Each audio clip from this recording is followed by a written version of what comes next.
आदाब नाजरीन, INN की खबरों में आपका इस्तकबाल है। मैं शौकत अली सूफी। आइए नज़र डालते हैं अब तक की कुछ अहम खबरों पर।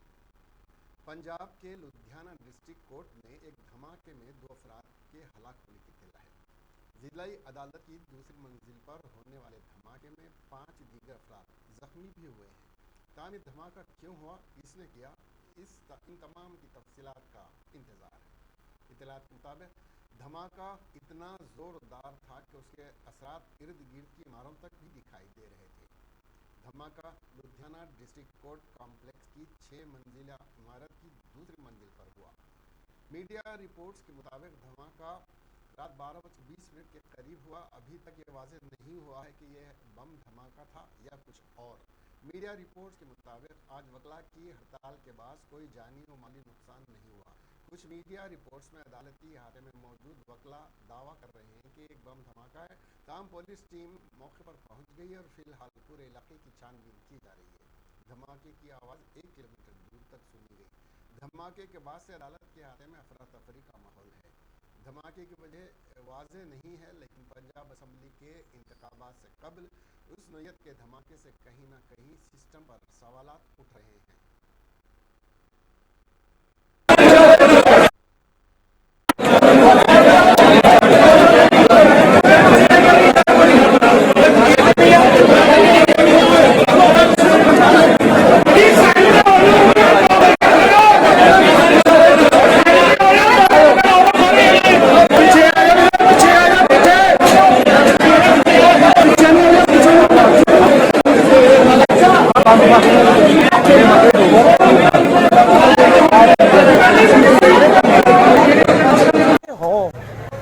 ब्लास्ट होया, ब्लास्ट बहुत तगड़ा ब्लास्ट होया, ब्लास्ट होया ना बहुत तगड़ा।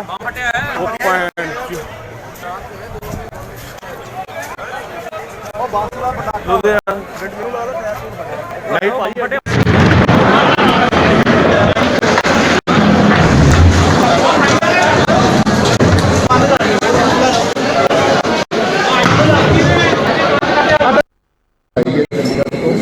ਸਾਰਾ ਆ ਕੇ ਅਸੀਂ ਕਰਦੇ ਸਰ ਮੁੱਢਲੀ ਜਾਂਚ ਪਤਾ ਲੱਗਾ ਕੀ ਹੈ ਕੀ ਫਟਿਆ ਕੀ ਹੈ?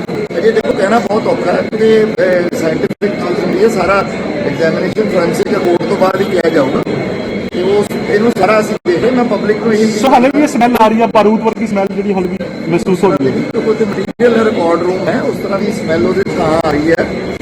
ਬਸ ਮੇਰੀ ਪਬਲਿਕ ਨੂੰ ਇਹੀ ਹੈ, ਪੈਨਿਕ ਵਾਲੀ ਗੱਲ ਨਹੀਂ, ਅਸੀਂ ਸਾਰੀ ਗੱਲ ਨੂੰ ਤਹਿਕੀਕਾਤ ਕਰਕੇ ਤੁਹਾਡੇ ਥਰੂ ਬਰੀਫ ਕਰਦੇ ਰਵਾਂਗੇ ਤੇ ਕੋਰਟ ਕੰਪਲੈਕਸ ਨੂੰ ਆਉਣ ਦੀ ਕੋਸ਼ਿਸ਼ ਨਾ ਕਰਨ ਪਬਲਿਕ ਵਾਲੇ।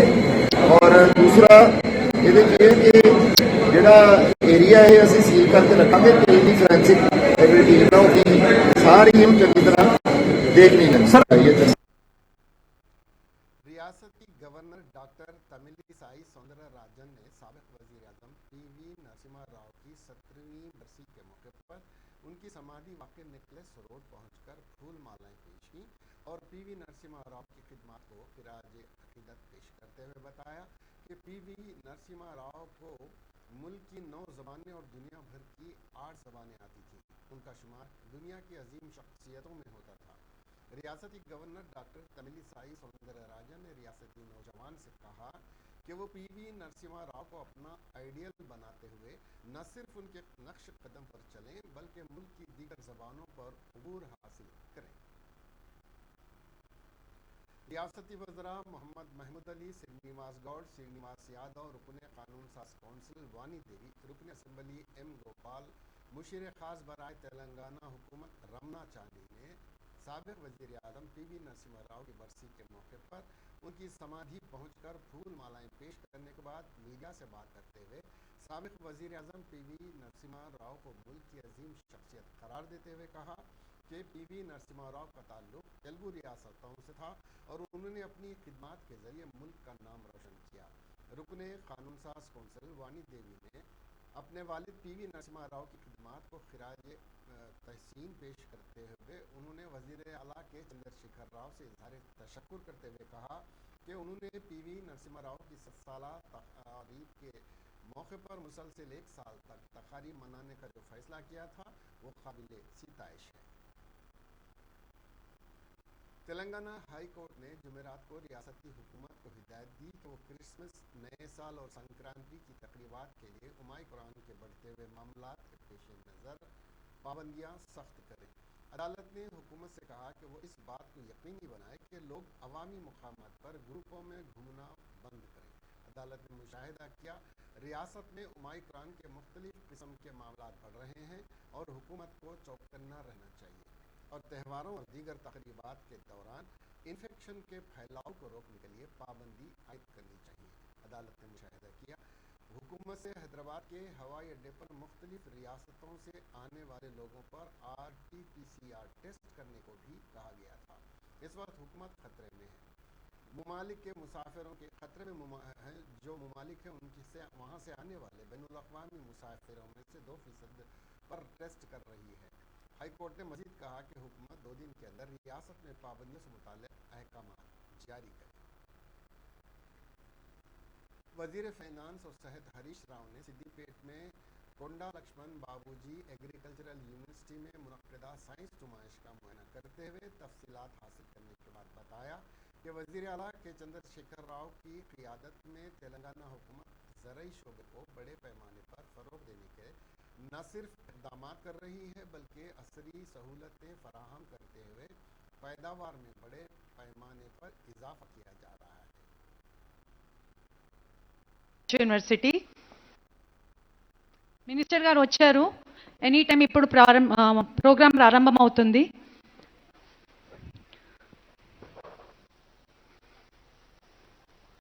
Check check check check check check I welcome you all to this 7th University Foundation Day of Sri Konda Lakshman Telangana State Horticulture University.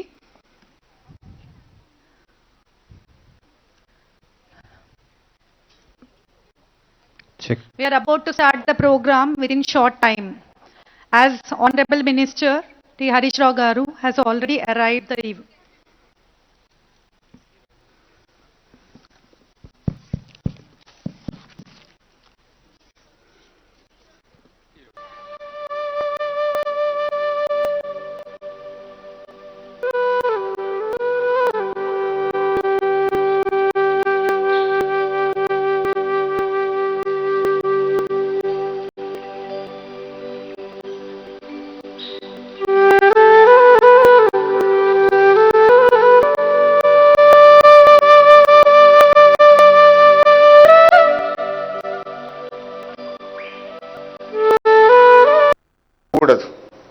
ఇవాళ వ్యవసాయ రంగం అనేటువంటిది దేశానికి అన్నం పెడుతూ కోట్లాది మందికి ఉపాధిని కల్పించేటువంటి ఒక గొప్ప వృత్తి. అటువంటి వ్యవసాయ రంగాన్ని కూడా ఈరోజు లాభ నష్టాలు బేరీజు వేసుకుంటూ వరి ధాన్యం ఎక్కువైపోయింది ఇంకా మేము కొనము మాకు నష్టం వస్తుంది అనేటువంటి రీతిలో ఇవాళ కేంద్ర ప్రభుత్వం వ్యవహరించడం నిజంగా చాలా బాధాకరం.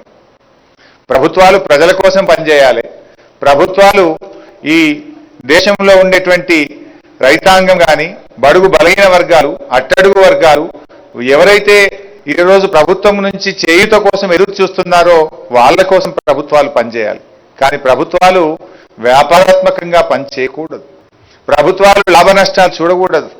ప్రభుత్వాలు ప్రజల కోసం పనిచేయాలి తప్ప ఈ ఒక వ్యాపారంగా కానీ ఇంకో రకంగా చూడడం అనేటువంటిది సరైనటువంటిది కాదు. ఇలా జాతీయ రైతు దినోత్సవం అంటేనే మరి రైతుల కోసం మనందరం కూడా డెడికేట్ కావాలి. ఒకనాడు వ్యవసాయం అంటే దండగా అనేటువంటి పరిస్థితి నుంచి గౌరవ ముఖ్యమంత్రి కేసీఆర్ గారు ఇలా వ్యవసాయాన్ని పండగ మార్చినారు. నిజంగా ఈ రాష్ట్రంలో ఒకరోజు మనం గుర్తు చేసుకుంటే ఒక 7 ఏళ్ల కింద తెలంగాణ ఎక్కడుండేది? కరువు కాటకాలు. ఇదే గజ్వేల్ ప్రాంతంలో ఇదే దుబ్బాక ప్రాంతంలో ఎండాకాలం వచ్చిందంటే మా దగ్గర మంజిరా రచయితల సంఘం అని ఉండేది. వాళ్ళు వెళ్ళి గంజి కేంద్రాలు పెట్టేవాళ్ళు. పేదలకు అన్నం లేదు, కరువు వచ్చింది, ఆకలితో ప్రజలు వలసపోతున్నారు, తినడానికి తిండి లేదు అని అటువంటి వారి కోసం గంజి కేంద్రాలు పెట్టినటువంటి రోజులు చూసాం ఒక 10 ఏళ్ల క్రితం. అక్కడున్న తెలంగాణ ఇవాళ ఎక్కడికి పోయింది? అయ్యా మేము పండించిన పంట కొనండి అంటే మాకు వడ్లు ఎక్కువైపోయినాయి మేము కొనమనే దిశకి చేరుకున్నది. ఎక్కడి తెలంగాణని ఇలా ముఖ్యమంత్రి గారు ఎక్కడికి తెచ్చినారు? తినడానికి తిండి గింజలు లేక గంజి కేంద్రాలు పెట్టినటువంటి ప్రాంతంలో గోదావరి నీళ్లను తీసుకొచ్చి तेलंगाना कांग्रेस वर्किंग प्रेसिडेंट और रुकन असेंबली दग्गा रेड्डी ने आज अचानक बोर्ड ऑफ इंटरमीडिएट के पास साल अव्वल नाकाम तलबा को कामयाब बनाने का मुतालबा करते हुए धरना मुनज़्ज़म करने से कुछ देर तक हालात कशीदा हो गए। कांग्रेस रुकन असेंबली जग्गा रेड्डी ने मीडिया से बात करते हुए बताया कि साल अव्वल के इम्तहानात में 4,50,000 तलबा ने शिरकत की थी, जिसमें से 2,35,000 तलबा नाकाम हुए हैं। इनमें ज़्यादातर तलबा का ताल्लुक सरकारी कॉलेज से था, क्योंकि कोरोना वबा के दौरान ऑनलाइन ली गई क्लासेस में अजला और देहात के तलबा को इंटरनेट की सहूलत फराहम न होने की वजह से तलबा तालीम हासिल नहीं कर सके, जिसकी वजह से वो इम्तहानात में नाकाम हो गए। जग्गा रेड्डी ने वज़ीर आला के चंद्रशेखर राव, वज़ीर तालीम सबिता इंदिरा रेड्डी से मुतालबा किया कि वो बगैर किसी ताख़ीर के नाकाम होने वाले तलबा को प्रमोट और कामयाब करने के इक़दाम करें।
बोर्ड ऑफ इंटरमीडिएट के ने जो 3 घंटा बैठने के लिए ये वजह है कि जो 2,00,000% जो इंटरमीडिएट एग्ज़ाम्स हुआ उसमें 4,50,000 स्टूडेंट्स एग्ज़ाम लिखे हैं, उसमें 2,30,000 स्टूडेंट्स फेल हो गए। ये जो 2,30,000 स्टूडेंट जो फेल हो गए ये गवर्नमेंट कॉलेजेस के हैं, पूरे बच्चे पूरे स्टेट, तमाम स्टेट में एक गवर्नमेंट कॉलेज का स्टूडेंट्स पढ़े से फेल हो गए हैं। वो लोगों को कोई फैसिलिटीज़ नहीं है, इंटरनेट फैसिलिटीज नहीं है, फ़ोन्स नहीं है, टैब्स नहीं है, कुछ भी नहीं है वो लोगों को। गवर्नमेंट भी जो कोरोना आने के बाद अभी प्राइवेट कारपोरेट कॉलेजों में सब फैसिलिटीज रहता, क्या को बोलते वहाँ फीस भरने वाला पेरेंट्स रहते, वो लोगों को सहूलत रहता, मगर गवर्नमेंट कॉलेज में जो पढ़ता है वो लोगों को सहूलत नहीं रहता है। गरीब स्टूडेंट्स गवर्नमेंट कॉलेज में पढ़ते हैं।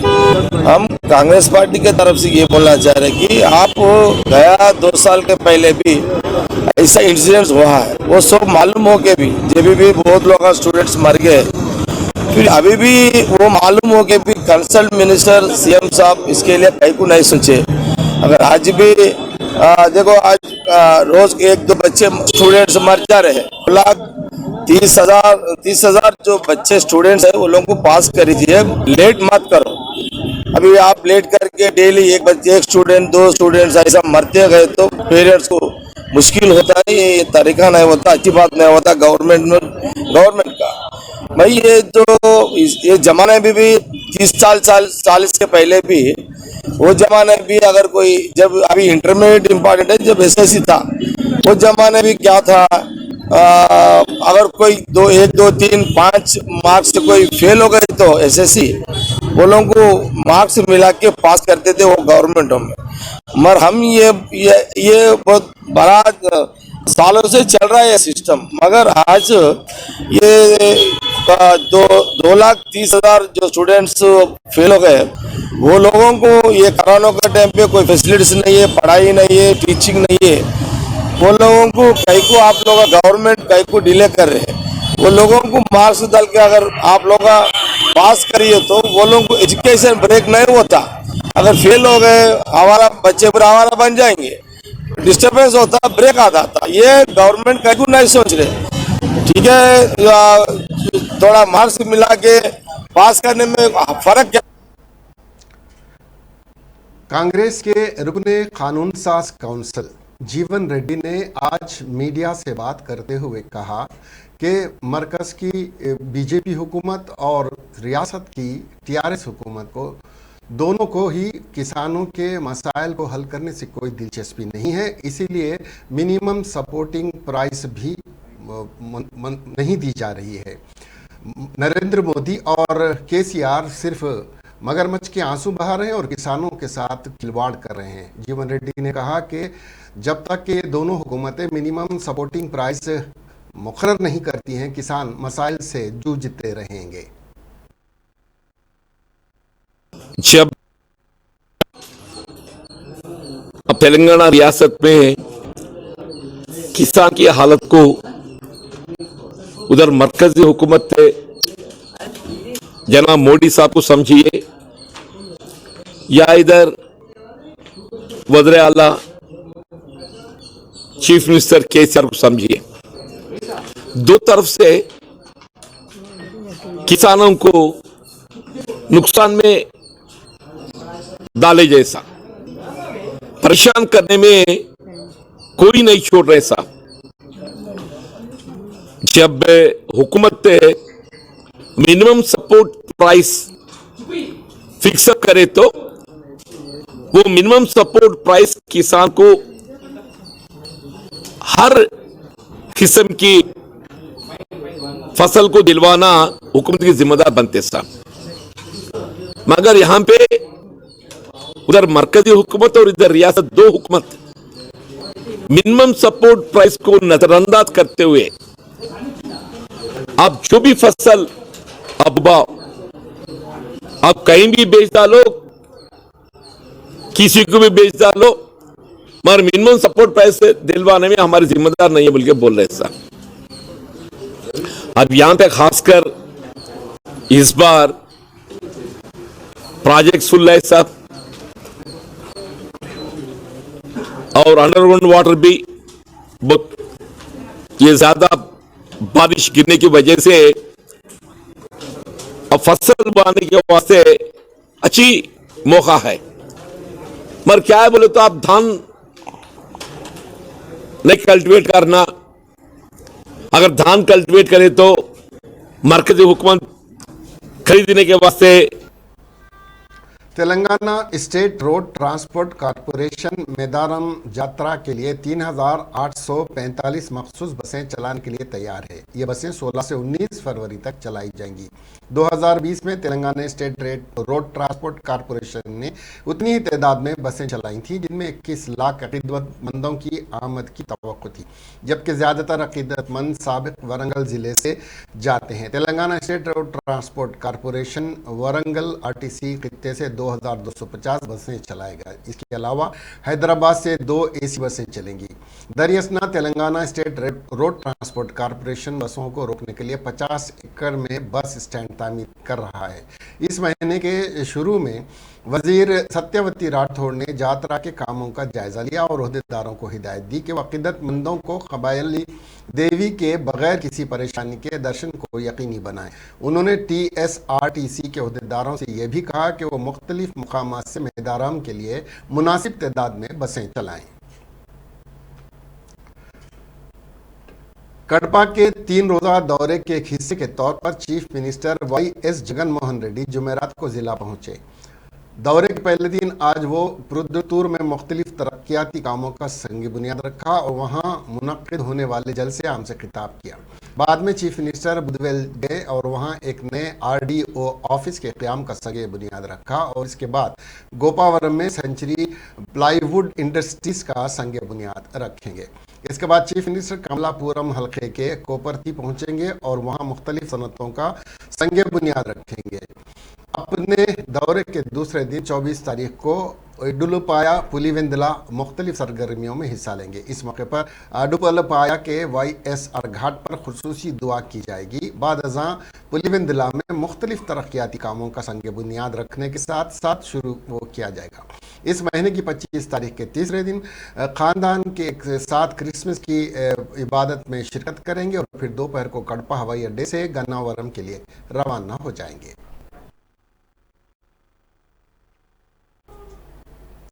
इसके साथ ही खबरें यहीं ख़त्म हुई। अब हमें दीजिए इजाज़त और देखते रहिए INN चैनल। खुदा हाफ़िज़।